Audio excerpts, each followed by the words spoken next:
কি মনে হচ্ছে আপকি বার 400 পার বলছে মোদি সরকার? না, এগুলো হচ্ছে শুনেন, মানুষকে শেয়াল মানে এখানে মোদি একটা বড় মানে নেতার বিরুদ্ধে আমার বলার ব্যাপার নেই কিছু, অত বড় নেতা হয়নি, কিন্তু 400 পার বলতে এরকম, আমি তো কংগ্রেসের যেহেতু একটা এমএলএ প্রার্থী ছিলাম, সেই জন্য আমার তো কংগ্রেসি নেটওয়ার্কের সঙ্গে যে জড়িত আছি, ওদের তো 200 সিটে কোনো ক্যান্ডিডেটই নেই। তা 200 সিট যখন ক্যান্ডিডেট কাদের? বিজেপির 200 সিটে ক্যান্ডিডেটই নাই, 129টাতে ওদের কোনো সংগঠনই নাই, তাহলে কি হচ্ছে 543 থেকে যদি 200 বিয়োগ দেওয়া যায় তাহলে 400 মানে নিচে তো চলে আসছে।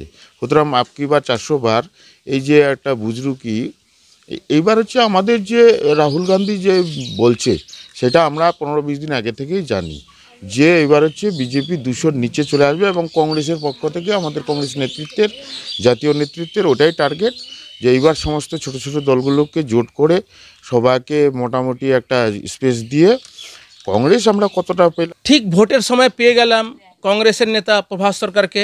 নমস্কার, আমি হরেন্দ্র, আপনারা দেখছেন হার্স নিউজ। প্রভাস দা, কেমন ভোট হচ্ছে কি বলবেন? না, ভোট আমাদের এই আশেপাশের আমি যেটা ঘোরাঘুরি করে দেখছি, 4 নম্বর অঞ্চল ধনকুর অঞ্চল তো দেখলাম বেশ পিসফুলি হচ্ছে। এখন যদি অন্য কোথাও হয়ে থাকে সেটা আমার জানা নেই। বিভিন্ন জায়গাতে ইভিএম বিভ্রান্তি চলছে, মানুষের হয়রানি হচ্ছে কি না, বলবেন? ইভিএমগুলো শুনেন যন্ত্রণার কারণ, এবং আমরা এই জন্য কংগ্রেসের পক্ষ থেকে, ইন্ডিয়া জোটের পক্ষ থেকে কোর্টেও কেস করা আছে, এখনও ওটার আন্দোলন জারি আছে যে ইভিএমটা কোনো সুষ্ঠু সমাধান নয়। একসময় এটাকে ভাবা হয়েছিল যে ভালো একটা সুইফট হবে, কিন্তু এটা দিয়ে হ্যাকিং থেকে শুরু করে তারপর ভোট অন কিছু কিছু বুথে আপনি দেখবেন যে কালকে তখন ডিক্লার হলো মানে মেশিনটাতে ভোটে পড়ে নেয়, আবার মানে ভোট হচ্ছে হয়তো এই ভোট, ওইটা একটা বিরাট একটা প্রসঙ্গ আছে ইভিএমের। প্রধানমন্ত্রী কে হতে পারে? দেখুন, এবার ত্রিশঙ্কু হবে। এবার ত্রিশঙ্কুতে এখন কোন দল মানে গঠন করে, ত্রিশঙ্কু হলে কী হয়ে যায়, এবার ইন্ডিয়া জোটের একটা সম্ভাবনা আছে, কিন্তু ইন্ডিয়া জোটের যে মানে যে ইন্ডিয়া জোটে কি রাহুল হবে না মোদি মমতা হবে? দেখুন, কংগ্রেস হচ্ছে আমাদের যে হিন্দু ধর্মের পবিত্র গঙ্গা নদীর মতো আর কি। এখানে কেউ নোংরা ফেলে, এখানকার জল তুলে কেউ চান করে, এখানকার জল তুলে কেউ পূজা দেয়। তো কংগ্রেস আর কোথায় কংগ্রেস আর কোথায় তৃণমূল, তো তা ওইখানে আবার কি হচ্ছে, ওই গঙ্গা জলের মতো কংগ্রেসটা ওইটা একটা মানে অং নম করে রাখছে আর কি, দিয়ে তৃণমূল কংগ্রেস। সেই জন্য কংগ্রেসে আসবে লোক, যাবে ইন্ডিয়া জোটের সঙ্গে। এবার ইন্ডিয়া জোটে উনি কখনো একটু বেড়াতে আসছেন, কখনো বেরিয়ে যাচ্ছেন, এগুলো হচ্ছে মমতা ব্যানার্জি নাকি? মমতা ব্যানার্জি। তো এখানে ওই মমতা ব্যানার্জির যে সমস্ত নেতা হয়তো যাদের বাইট ফাইট দেওয়ার অভ্যাস নেই, তারা দেখবেন পুট করে বলে উঠবে যে আমরা তো কংগ্রেসকে সাপোর্ট করব। যারা হয়তো পাকাপোক্ত নেতা তারা হয়তো ওই কথাটা মানে বলতে চাইবে না, কিন্তু যেটা বিজেপিরা বলবে, যেটা বিরোধীরা বলবে, সেটা তো আমরা ইন্ডিয়া জোটের লোকেরাও বলবো যে এই কি করে এটা হয়, যে শুনেন, তৃণমূলেই বলেন আর কংগ্রেস কি এবার খাতা খুলবে আপনাদের উত্তরবঙ্গে? উত্তরবঙ্গের দার্জিলিং সিটে আমাদের এবার মানে খুব সম্ভাবনা আছে, আর রায়গঞ্জ সিটে আজকে যে 3টা ভোট হচ্ছে তার মধ্যে আমি মানে দায়িত্বহীন ভাষায় স্বীকার করে নেওয়াই ভালো, দক্ষিণ দিনাজপুরে তো আমাদের প্রার্থী কংগ্রেসের নেই, আরএসপির আছে। উত্তর দিনাজপুর এবং হচ্ছে যেটা দার্জিলিংয়ে হচ্ছে, আমরা আশাবাদী যে পশ্চিমবঙ্গ কিরকম সিট হতে পারে আপনাদের?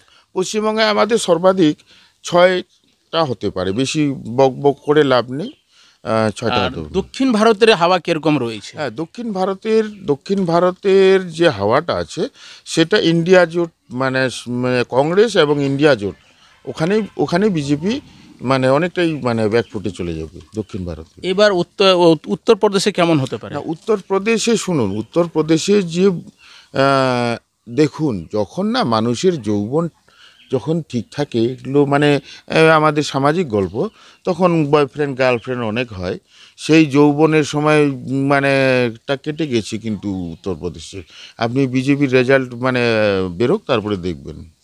বিহারে কিরকম হতে পারে? বিহারেও তাই, মানে প্রত্যেকটা ইয়েতে, যেমন এখানে পশ্চিমবঙ্গে 10টা কম পাবে এর আগের বারের থেকে, মানে বিজেপির গল্প হচ্ছে এখন, বিজেপি এখানে 10, বিহারে 10, মানে আমার এগুলো নিজস্ব এজাম্পশন নয়, এই এজাম্পশনগুলো আমাদের যে তাহলে কংগ্রেসের কংগ্রেস টার্গেট টার্গেট কিরকম কিরকম হবে? কংগ্রেস গোটা ভারতবর্ষে কিরকম পেতে পারে? কংগ্রেস গোটা ভারতের একটা বিরাট কিছু পাবে তা নয়, কিন্তু গেলবার যা ছিল সেটা খুব গেল পরপর দুটো টার্মে যেটা ছিল সেই খরাটা কাটিয়ে উঠবে। কিন্তু আম, আমাদের কংগ্রেসের যে টার্গেট, যেমন আপ পার্টির সঙ্গে 5টা রাজ্যে জোট করেছে, দেখুন এখন দেখা গেল যে তৃণমূল জোট করতে চাইলেই জোট করতো। সুতরাং কংগ্রেসের মূল টার্গেটটা হচ্ছে এবার হচ্ছে বিজেপিকে 272-এর নিচে নামাও। দাদা, ইন্ডিয়া জোট কি সমর্থন করবে প্রধানমন্ত্রী হিসাবে মমতা ব্যানার্জিকে? না, এই কারণে করবে না যে মমতা ব্যানার্জি এটা কি হয়ে যায়, মানে জাতিয়ার শত্রু জাতিয়া, এটা কোনো খারাপ সেন্সে কেউ নেবেন না। মানে ইন্ডিয়া জোটে তো মমতা ব্যানার্জির মতো আরও 5-7টা মুখ্যমন্ত্রী আছে কি না, তো ওটা কংগ্রেসকে লাগবে না আর কি। তো ওকে তো টানে ধরবে আরেকটা মুখ্যমন্ত্রী, যেমন হচ্ছে আপই ধরবে টানে, এ বলবে যদি এ তো একটা রাজ্যের মুখ্যমন্ত্রী, তো ও তো 2টা রাজ্যের দাদা, মুখ্যমন্ত্রী। তৃণমূলের যুব নেতা বলছে অধীর রঞ্জন চৌধুরী বিজেপির দালালি করছে বিজেপির হয়ে। না, এগুলো রাজনীতি জানে না, বুঝে না। এরকম অধীর রঞ্জন বাবু কত বড় নেতা, আমি যেমন বললাম মোদি, মমতা আর অধীর, এরা যে মানে লেভেলটা রাখে, এইখানে কোন ছোটো ছোটো পুটকি পাটকার নেতা এইসব এদেরকে সম্মান দিয়ে কথা বলতে জানে না। একসময় আমি এখন হচ্ছে কংগ্রেসের যে নেতৃত্ব, এর আগে যে কথা বলে তৃণমূল গঠন হয়েছিল যে কংগ্রেস সিপিএমের নিজেদের মধ্যে আঁতাত আছে, সেইটা যেমন আমরা হয়তো প্রমাণ না করতে পারলেও অনেকের মধ্যে এটা ধারণা আছে, সেরকম তৃণমূল আর বিজেপির মধ্যে একটা মানে গোপন আঁতাত আছে। সেটা তো প্রমাণ সাপেক্ষ বা প্রমাণ দেওয়া আমার পক্ষে তো সম্ভব নয়। আপনি এখন যদি দিতে পারেন। অবশ্যই অবশ্যই, কিন্তু একটা কিছু যোগ কিছু ঘটনাক্রম, কিছু মানে কিছু আর কি বোঝা যাচ্ছে। ব্যাপারগুলো দেখলে বোঝা যায় যে তাদের মধ্যে একটা আন্ডারস্ট্যান্ডিং। দাদা, এই রায়গঞ্জ লোকসভা সিটটা কাদের মধ্যে ফাইট হতে পারে? ভিক্টর না কৃষ্ণ কল্যাণী, কার্তিক পাল, কার সঙ্গে কার লড়াই হতে দেখুন, পারে? এটাতে ত্রিমুখীর মধ্যে মানে আছে।